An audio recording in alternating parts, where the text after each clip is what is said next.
Hey everybody, what's up? I'm Dr. Boyce Watkins from the Black Business School.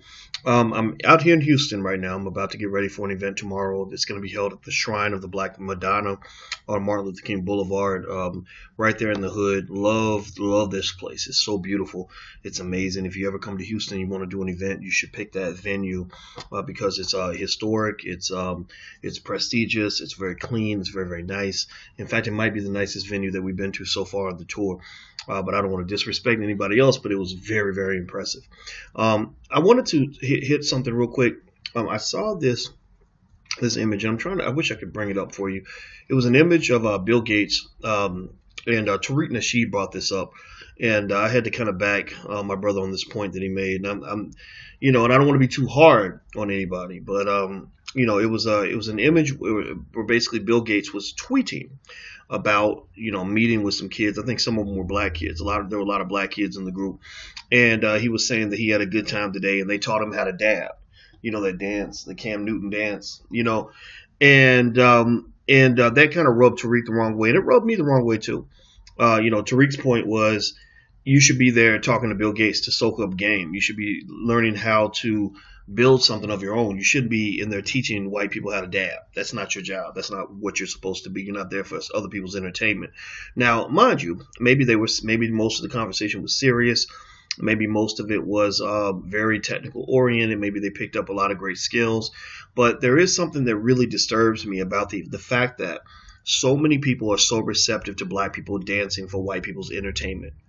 And it's one of the things that I've talked about extensively when I speak, and I'm talking about the rules for black economic empowerment.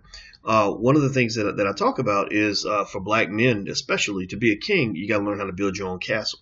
Because when a man invites you into his castle, he's not going to make you the king. He's going to make you the servant or the jester, meaning you're there for his entertainment. You'll dribble a basketball for him, throw a football for him, dab for him, etc. And we have to be very cautious about the fact that we've been chosen for the white man's entertainment. That's what they think about when they see us. They want us on the basketball team, and they want us for the dance competition. But when it comes time to do the serious things, like make decisions about how to get a man on the moon, or make decisions about how to solve, how to cure AIDS, or make decisions about, government policy, they say, okay, grown-ups are talking now. Y'all go over there and wait until we need to be entertained again. And so I think that black people, you got to be very careful about sort of accepting this idea that somehow you should be proud of being the cultural or the entertainment trendsetters for white people, right? It doesn't mean that you can't do it. Doesn't mean you can't dance. Doesn't mean you can't dab. Everybody has fun. That's fine. But life ain't all about fun and games. Black men are being shot in the street. Black men their families are falling apart because they can't get jobs. Black people are being disrespected all around the world. Black males are filling up the prison system like crazy, and it's destroying our families. We are in serious times, and the last thing I really need to see is when we're going to meet major world leaders, and we are just focused on dancing for them.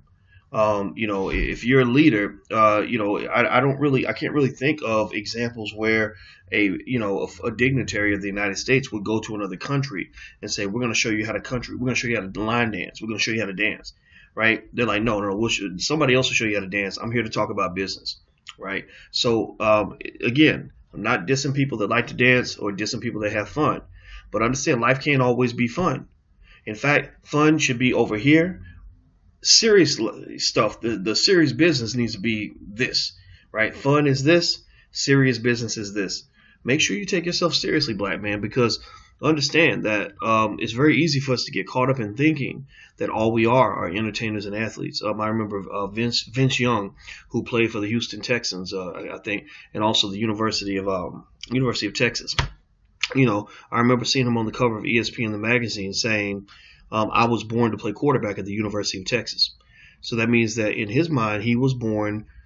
That's it. That was his sole objective. That's why God put him on this earth, is to go serve white people and play and entertain them on a football field as an uncompensated employee.